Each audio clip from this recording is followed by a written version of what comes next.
দলের ভারপ্রাপ্ত চেয়ারম্যান আজ 31 দফা লিফলেট দিয়েছেন। 31 দফা সকল দলকে দিয়ে 31 দফা নিয়ে 31 দফা সাবমিট করেছেন জনগণের সামনে।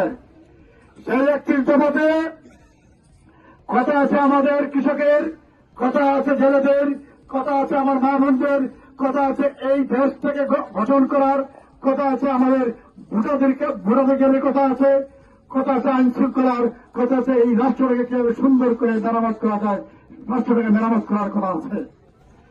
তাই আমাদের দলের ভারপ্রাপ্ত চেয়ারম্যান আরেকটা কথা বলেছেন, আন্দোলন ছেড়ে দল ক্ষমতা দেয় প্রত্যেকটা ফ্যামিলিকে একটা ফ্যামিলি কার্ড করে দেওয়া হবে।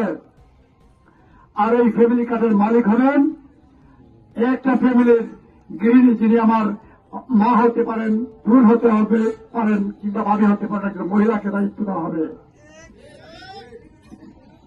এই দেশকে নতুন করে গড়ার জন্য আমাদের সকলে মিলে কাজ করতে হবে। ধানের শীষের পক্ষে জনমত গঠনের লক্ষ্যে আমরা এখানে উপস্থিত হয়েছি। দেখুন, হিন্দু মুসলিম সকল শ্রেণী পেশার মানুষ আমরা এই 5ই আগস্ট গুণেছিনা পতন ঘটিয়েছি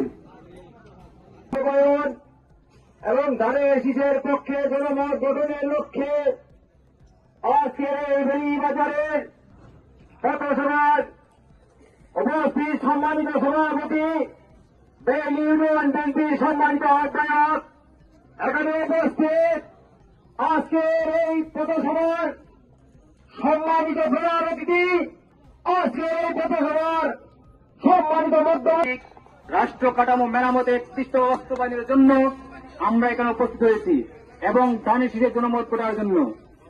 এবং আরো একটি কারণে আমরা এখানে উপস্থিত হয়েছি, হাওড় বন্ধ জনতা জমাত কামরুজ্জামান কামরুল সাহেবকে জানিয়েছেন আজকে আমাকে এই পর্যায়ে নিয়ে আসছেন সেই প্রিয় অভিভাবক বৃন্দ যারা আমার সামনে আছে, সবাইকে আমার শ্রেণীগত সালাম এবং আদাব।